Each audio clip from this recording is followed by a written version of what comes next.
Welcome back to Ms. World Traveler in Dallas, Texas.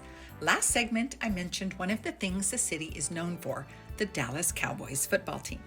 But back in the 1980s, the name was synonymous with romance, intrigue, and family drama, and I was hooked on it. Over 13 years and 356 episodes of the long-running nighttime soap opera Dallas, viewers were invited into South Fork Ranch, which is about 25 miles north of downtown. And having been a dedicated fan with a personal connection to the show, I couldn't pass up the opportunity to take a tour of the famed mansion.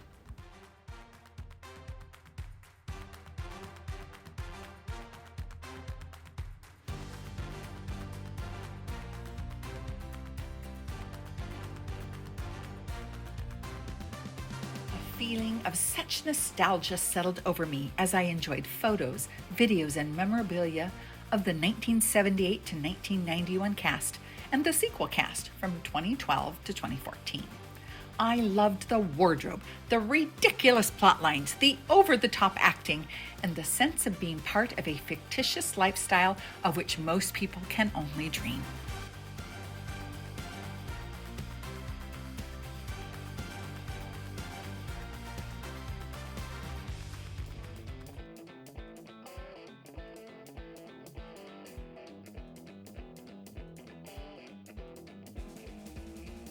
The Ewing mansion and grounds were part of the fantasy.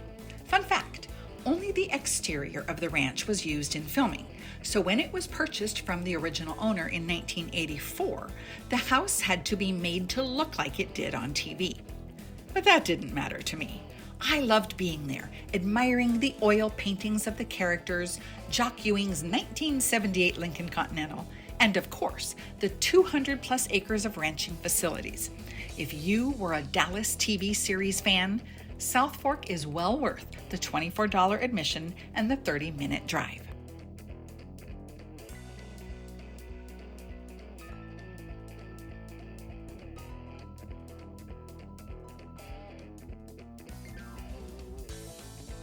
Sticking with our nostalgia theme, an underrated area for vintage is Old East Dallas.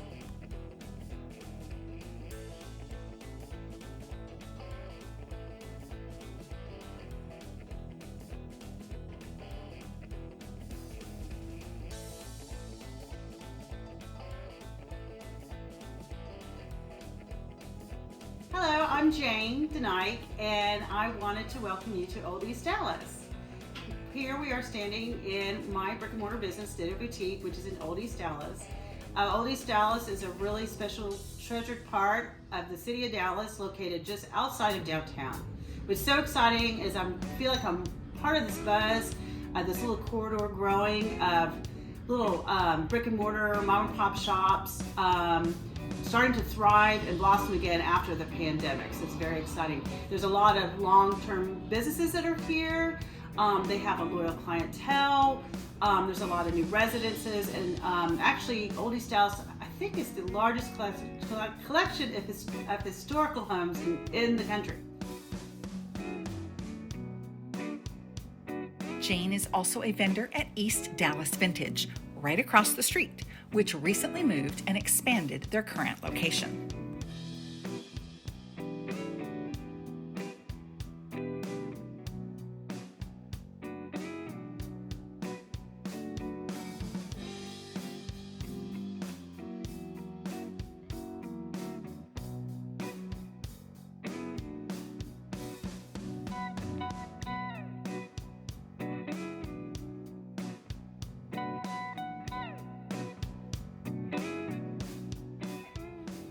Chelsea, this is such a cool space that you have here, and I understand it's like brand new. It is. Yeah. It is. So we had a location around the corner that was temporary.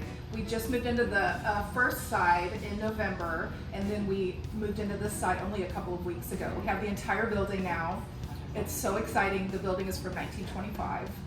Which goes with our business. Yes, almost vintage. 100, yeah, it's almost 100 years building old. with a vintage business, right? And with the vintage feel too. You know, there are original brick walls and Yeah, just the ceiling. the tin ceilings and the shape of the windows. it was perfect for our business. Yeah. Right, right. Well, you also have some special ladies I that you do. wanted to talk about. So I will do. pick up this one first and have you tell us about this lady. So we named her Dolores. Okay. You That's don't not know her her real real name. name. It's not her real name. But I want to talk to you about the experience of being a vintage dealer. So there are a couple of reasons why we all do it. The first is that it's a lot of fun. We never know as a vintage dealer what we're going to find at an estate sale or at a thrift store or at an auction.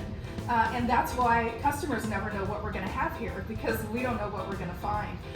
This was a very special estate sale for me.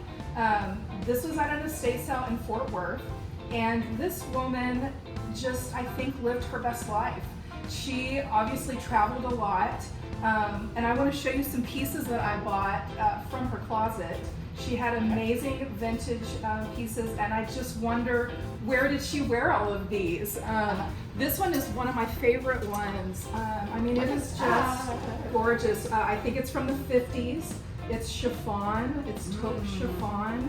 I mean, and like, where did she wear this? Whatever it was, it must have been a lot of fun. Well, look at the size of her waist. I know, little jokes This is not about fair, is that. But then there was this piece. I mean, Ooh, just what the color? color of this, gorgeous.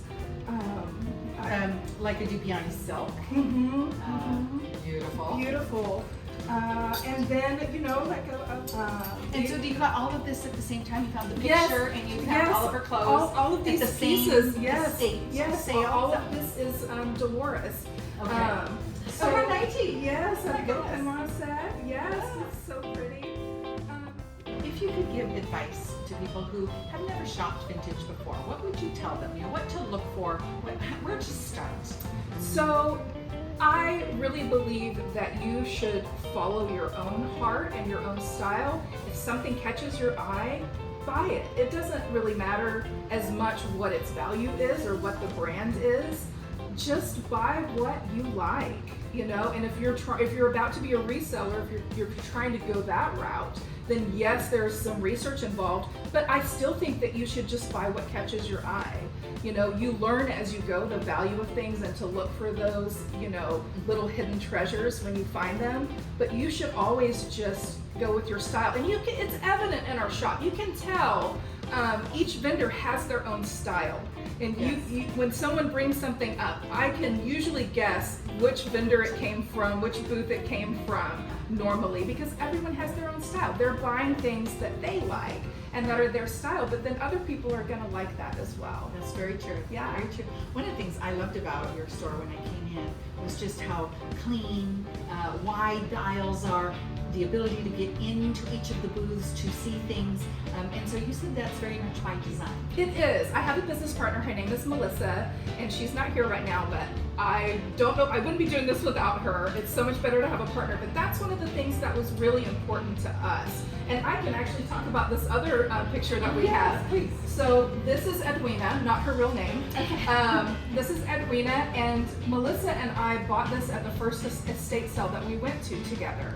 So this was almost like your first dollar bill, yes, right? That you put on the wall. But this lady's wearing leather gloves. We were like, this lady is cool, and we just bought it because we wanted kind of a memory of that first estate sale that we went to together. We were acquaintances and had a lot of mutual friends, and just started talking and decided we wanted to open a shop together. It was both of our dreams. And we're great partners because we have super complementary skills. She is a commercial real estate agent. She is great at advertising. She has a background in that. And then I do the not fun stuff like accounting and payroll, but our skills are so complementary. So this is special to us just because it's a great memory of where we started. Yeah. Edwina. I Edwina, like that. yeah. It fits her. I know. I know. Yeah. So just the shop being very shoppable and comfortable. It's an aesthetic that was really important to us, the way it looks and the way it feels. It actually smells good too. Sometimes you go in and there's a little bit of a particular mustiness, yes, and it goes with the territory. Yes. But it smells very nice. Thank you. Another thing that we've strived for the shop.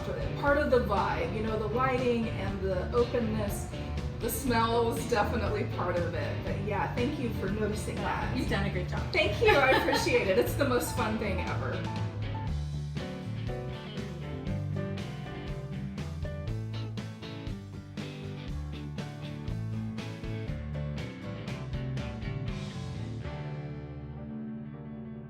As we wrapped up our time at East Dallas Vintage, I couldn't resist this blue, green, and purple sequin jacket as a gift for my mom, who's crazy about peacock colors. I hope you enjoyed this blast from the past on this segment. Next time we are embracing the Wild West on Ms. World Traveler in Dallas. See you then.